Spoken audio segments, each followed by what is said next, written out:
in my hand is something you don't see that often anymore. Is this, a thick stock. It's actually attached to the Classic Army M110, aka pretty much an SR-25-ish gun, but built on the M110 platform, which is kind of the DMR rifle.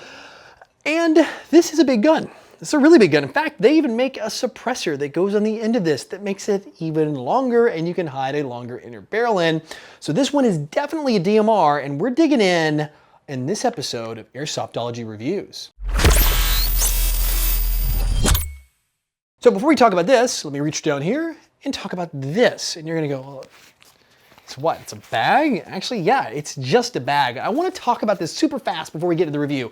Classic Army and all their premium guns give you a bag, a little gun bag, so you can put the gun in this and not show it in public. And I gotta give them credit. They're the only company that does it. It's not that expensive to make one of these. And it's a really nice touch, especially if you have something big like this and you may not have a rifle case to fit it in. This is great to take it to and from your shop or your field or anything you need. So I just wanna say, hey, heads up on this. Good job, Classic Army. Enough about that. Let's talk about what you're really here for, and that is this gun. And we're talking serious DMR action. So let's run externals, then internals, and then of course, you're gonna want another Chrono because you're gonna want this thing to reach out and touch someone. All right, so externally, this is not a light gun, and you wouldn't expect the DMR to be light. This thing has got some serious heft to it. Not sure on the weight scale, but we're definitely north of 5 pounds, probably in that 6 or 7-ish range, getting darn close to the LMG category, and it's because, like I said, let me get this thing all the way out there. It's so far out, it's out of focus. This is a big old barrel. Big, huge gun, big, long rail. We're talking some serious heft. Lots of metal here on the end, but all that hides a very long inner barrel. In fact, let me just swing this thing around. There we go, take it all the way off.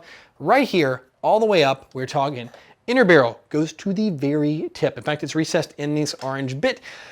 Yes, unfortunately, it is the Classic Army super orange tip, which is going to be a nightmare to get off, which is better just to paint over top of. So if you guys live in North America, you're getting this guy. If you don't live in North America, or at least the United States, I mean, you're good to go. You don't have to worry about this, but this thing looks like it's been shellacked over. I can even feel it. So I wish, because I can take mine off, it's allowed, they wouldn't do that. But again, that's nitpicking. It's just because it's federal law, you can't get around it. So big, long metal outer barrel. In fact, there's not much plastic on this gun. In fact, let me show you the plastic on this gun. You ready?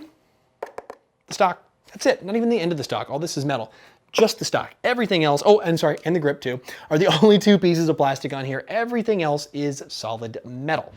All right, but back to that rail. We are talking big old rail, classic free float style, right? So it's got this like ring right here that everything tightens on, kind of old school feel, 4 sides, good old quad, Picatinny rail, everything is good to go. You can slap whatever you want, including you're probably gonna want a bipod for this thing. And I will probably throw that on for the very first thing.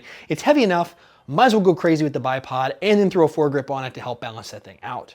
Now, because this is the free float rail, you do have a little break here. You don't get that full rail because it is going for the authentic M110 look on this with the free float rail system. So you do have a small gap, no big deal. You're you're definitely gonna be running a magnified optic on this thing if you're building it right. So having that gap's not a big deal. You're gonna float that thing across there, no problem. But if you're not running an optic or you need those backups, you do get an integrated front sight here on the front, flips right up and down. That is part of the gas block.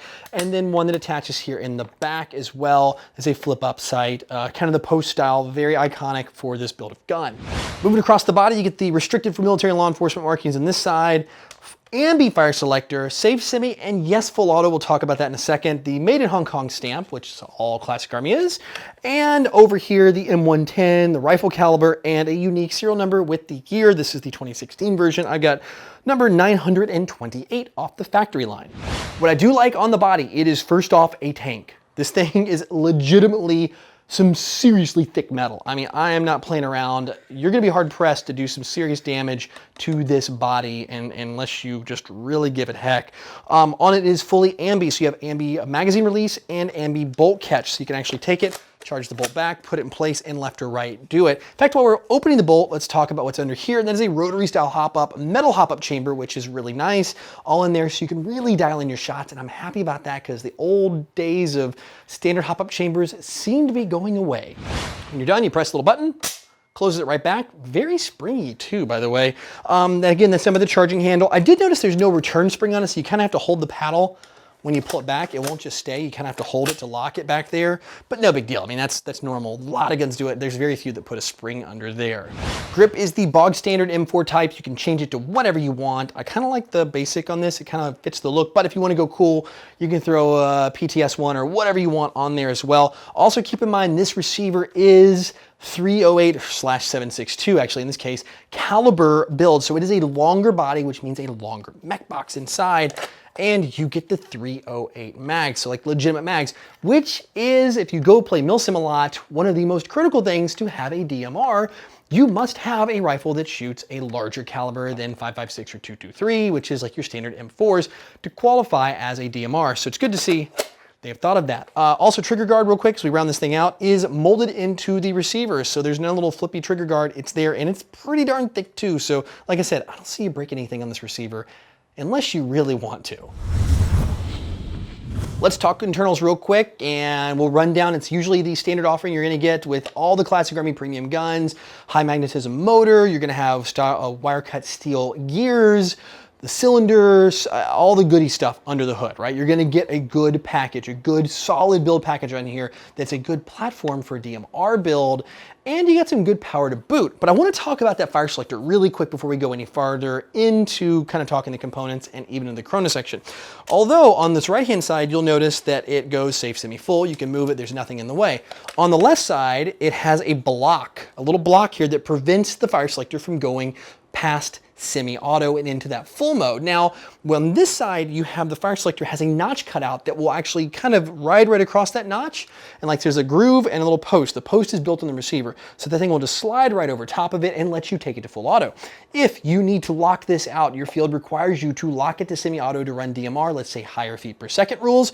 All you have to do is take the right one off, move it to the left, take the left one off, move it to the right. Simple Allen key will do a flip, no problem. And then it will prevent your gun from going past semi-auto, which is a nice touch.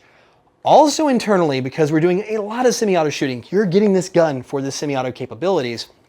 We're talking MOSFET, and it does have one in the stock. In fact, it's wired to DINs already. They give you a DINs to TMI adapter back here in the stock, which I think is awesome. I really do. So you get the actual MOSFET in here, so you're not gonna burn out your trigger contacts that fast because you'll be doing a lot of semi-auto shooting, and DINs plugs ready to go, or DINs style plugs, they're not the actual technically the DINs ones, that you can use with your DINs plug on your batteries, which gives you low resistance and typically a better rate of fire and better trigger response. Rounding out the internals, the barrel, 603 millimeter barrel. That's kind of your standard premium offering you're gonna get. It's kind of that good balance of everything. If you wanna get more precise, I'd say definitely pick up something on the high end. This is a DMR, accuracy doesn't matter. The hop up actually is pretty darn good. I was shooting things pretty straight, but if you wanna really fine tune things in, you can get a better barrel like a Prometheus, a TN, whatever your favorite flavor of good high end barrel is.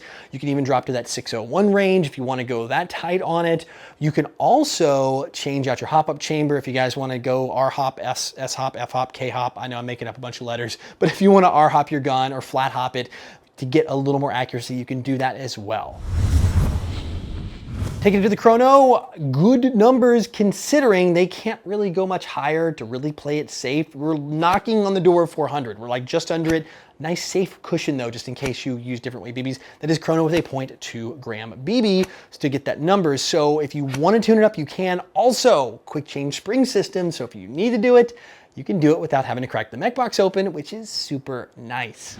Also, rate of fire, I went ahead and did the test just to show you guys the numbers. Not bad at all, actually, good numbers. We're using an 11.1 LiPo here. Trigger response was also very good, nice and crisp, using that 11.1 15C LiPo. I'm using the Elite Force branded one, if you guys wanna know the exact one I'm using for my tests. So it's ready to go. But again, you're gonna wanna feed this thing a lot of juice if you are planning on running something stiffer than what's in here already.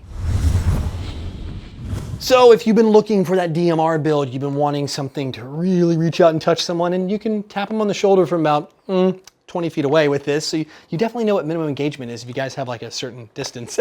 Check out the Classic Army M110 sniper rifle. Now it is pretty darn heavy, and by the time you accessorize this thing, it's gonna be really heavy. A couple things I do like about it, you do get a sling attachment here in the back, but you don't get one for the front. You gotta pick one up yourself. little nitpicky there, but again, that, and as a bonus though, flip side, you get 2 high caps in the box, which is really nice to get you in the field. But if you guys are playing milsim, you're gonna want those mid caps to run in here, and I'm not sure how hard they are to track down, so stay tuned on that. In fact, if I can find some, I'll put some links down in the description below. Also, as always, I will have links for this gun so you can learn more. Click on it, read all the fancy, crazy stats, things I didn't cover down there in the description as well. And of course, you want to pick one up, I'll have a link to purchase down there too. I want to know your thoughts on this. Are you, I know the sniper craze is big, but are you into DMRs? I definitely want to know. Let me know in the comment section below. And if you are into DMRs, would you go for this? Because I kind of like the legit look of this gun. It's one of my favorites. I used to have one of these, I'm talking years ago, and I'm having a little nostalgia for it. But I want to know what you guys think. Let me know in the comment section below as well. And also what you liked and didn't like about this gun. And do you agree with what I said, or do you have totally different opinions about this gun? Let me also know in the comment section below. But until then, go out, play some Airsoft, have some fun. But no matter what you do, call your freaking hits.